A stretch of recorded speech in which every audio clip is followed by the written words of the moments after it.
Yaa galatama. Marre. Leelooyee. Simboko laali.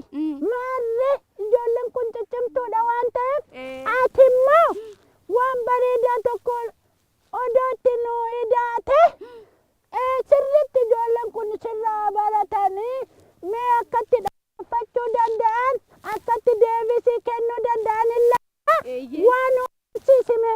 Tole waa isin barsiisu barachuu ni feetu sirriitti moo dhugaa? Ani waa'ee barnoota safuu barnoota gadaa waan isin baratan keessaa isinitti himu moo waa'ee of eeggannoo waqtii gannaa isinitti himu? Of eeggannoo waqtii gannaati? Baay'ee gaariidha. Amma waqtiileen meeqatu jira? Afurtu jira. Isaanis bona, ganna, arfaasaa, Birraa. ijoollee warri manaasi waqtiileen waggaa keessatti argaman yookaan waqtiilee waggaa afuridha. Isaanis bona, ganna, arfaasaa fi birraa. Isaan kanatti qoodamu miti? Isaan keessaa waqtiileen baay'ee roobni itti heddummatu kamii? Waqtii gannaati? Mee wal duukaa? Ganna. Waqtii gannaatti roobni sirriitti ni heddummaata miti? Roobni faayidaa qaba moo hin qabu? Leellooyee roobni faayidaa qaba moo hin qabu? Faayidaa hedduu qaba roobni. Maal fa'aa qaba seete? Laala bokkaan kun roobeet. Ila margee ol margee. Margee kun margee. Dacheen bareeddee. Simboo godhattee. Baay'ee namatti tolti. Kana qofaa immoo miti. Muduraalee garaagaraa biqilcha miti? Yoo roobni gadi roobe kuduraalee, muduraalee, fuduraalee garaagaraa biqilaami? Miti?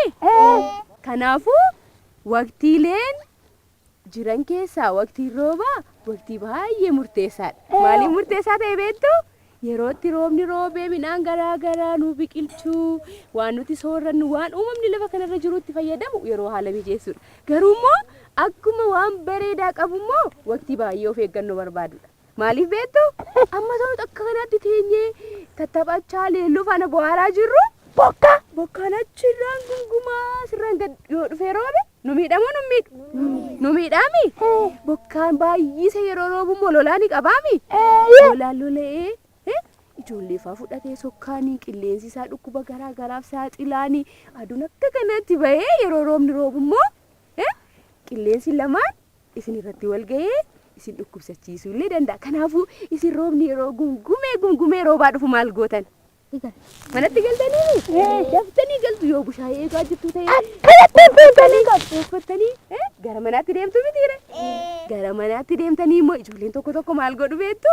Dogoggoraanidha garuu otuman deddeemuun argisayyuu maal godhu beektu? Roobni roobee lafa guute yeroo lolaa keessa dhaabbatanii miilla isaaniitiin lola maal godhu? Itti faca'aami? Lolaan immoo balfa garaagaraa kan magaalaa keessa baadiyyaa keessa haaree akkanatti baatee deemu. Balfi yoo nafa keenya tuqe yookaan qaama keenya tuqe gaariidha? Gaarii mitiimi? Dhukkuboonni waqtii gannaa wajjin wal qabatanii jiran busaan fa'aa bookeen busaa achirratti wal hortee bishaan ciisaa bishaan yaa'u irratti wal hortee bishaan ciisuu irratti wal hortee dhukkubni busaan nu qabuu danda'a mitiire? Nuti immoo dhukkubni akka nu qabuun feenuumi? Isinis hin feetanii miti? Kanaafuu waqtii gannaa waan isin gochuu qabdanii yeroo maatiin isin ergatan isaaniyyuu yeroo roobni hin jirre isin ergatu waan ta'eef tolee jettanii ajajamtanii fi maatiif ergaa dhattu tokko tolee jettanii warri manaas tolee jechaa jiru. Biraa immoo yeroo roobni roobu sirriitti ilaallattanii gara manaatti deemuu qabdan. Qilleensa jabaanis yeroo dhufu daftanii bushaayee keessan uffattanii yoo ergaalee dhattan daftanii deebi'u. Yoo immoo kan deebi'uu hin dandeenye ta'e bakkuma san teessanii boqottanii roobni yeroo caabu suuta jettanii galuu qabdu. Tolee? Kan biraa immoo waan isin dagachuu hin qabne waan isin sirriitti hojjechuu qabdan tokko isinitti himu. Ammas yeroo hirriba keessan irraa kaatanii uffata keessan uffattanii gara mana fincaanii deemtanii harka keessa fuula keessan dhiqattanii booddee maal barbaaddu? Nyaata barbaadduufi? Amma manni barumsaa hin jiru waan ta'eef ciree mi'aasaa barbaaddu. Achii booddee immoo hojii garaagaraa hojjettanii kitaaba dubbistanii laaqana feetuumi. Utuma akkas jettanii nyaata garaa garaa nyaachaa amma irbaataatti nyaata nyaattan. Sammuun keessan immoo maal barbaada beektu? Waa dubbisuu akkasiin qabdan. Akkuma qaama keessan ijaaruuf bareechuuf nyaanni isin barbaachisu. Sammuun keessan akka guddatee dagaagee akka bor saayintistoota bulchitoota biyyaa ministeera muummee kantiibaa magaalotaa akkasumas ammoo qorattoota seenaa garaa garaa warra albuuda baasu jiyooloojistii warra jedhaman yookaan minerooloojistii warra jedhaman ta'uudhaaf sirriitti qayyabachuu qabdu. Tole jechaan jirtaniim. Sirriitti qayyabachuu qabduumi.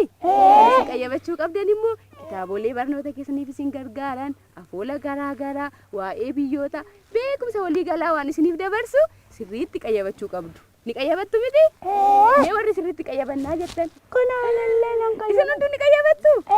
Anis isinuma faana nan sirriitti qayyabadhee leelloo faana dhufee waan bareedaa akkas isiniif dhiyeessaa jechuudha. Kanaafuu kottu baga nagaadhaan taa'e. Achi sirriitti qayyabadhaa. Sirriitti barnoota keessan bara dhufuuf of qopheessaa. Yeroon ammaa kuni yeroo itti isin barnoota keessan bara dhufuuf of qopheessitanidha. Qophooftanii dubbistanii yoo gara mana barumsaa dhaqxan immoo tokkoffaa ba'uu ni dandeessu. Barataa cimaa barattu cimtuu ta'uu dandeessu.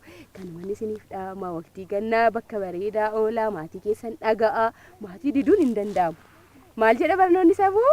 Namni gorsa haadha isaaf abbaa isaa kan barsiisaa isaa kan hangafa isaa hin fudhanne namayyuu miti. hin abaaramu. Abaaramuun immoo akka namni hin guddanne godha. Mitiire? Kanaafuu isin abaaramuun feetaniimi? Namni abaaramuu fedhu jira? Hin jiruumi? Eebbifamuuf immoo eebba argattanii sirriitti guddachuuf immoo maatii keessan dhaga'an isiniin jedha. Baay'een isin jaalladha garuu leelloon bakka ta'e deemtanaan jechaa jiru. Ijoollee simboon keenya amma gara magaalaa Amboo deemte Amboon beektu? Amboo keessa deemte ijoolleen maal hojjechaa akka jirtu ganna kana barnoota isaanii qo'atu moo maal hojjechaa akka jiran tokko tokkoon irraa nu guurte nu dhufti waan ta'eef ammasitti immoo nagaadhaan nu deebi'i jennee geggeessuu qabna miti. Nagaadhaan deemee harka rukutaafi. Baay'ee gaarii dhaga. Nagaan galiidha. Leelloo koo warra kana immoo ijoollee warra jiran faana garaa garaa ittiin gorsiini isaan faana bashannanii ila kubbaa tokko achi jirti waliin taphadhaa. Ani immoo gara magaalaa Amboo nan deema ijoollee galeen leellooyye uffata kana jijjiirradhee waan karaa dheeraa deemuuf naa ta'u uffadheen ijoolleen warri magaalaa Bishooftuu kutaa magaalaa Duukam akka kanaatti jiru. Warri magaalaa Amboo jiran immoo barnoota gannaa barachaa jiru moo maal hojjetu kan jedhu isaanirraa odeeffadhee dhufeen karaa televezyiinii OBN gaamee immoo isin daawwachiisa. Isinis sirriitti daawwadhaa warra magaalaa Amboo. Warri magaalaa Amboo jirtan immoo ijoolleen kun leelloo faana isin bashannansiisu waan ta'eef baradhaa sirriitti isiniin jedha leellooyye. Otuman isin jaalladhu garuu deemaan jira. Leellooyye. Adaraa ijoollee kana immoo. Ijoollee sirriitti akka barsiisan. Nagaatti jedhaani ko.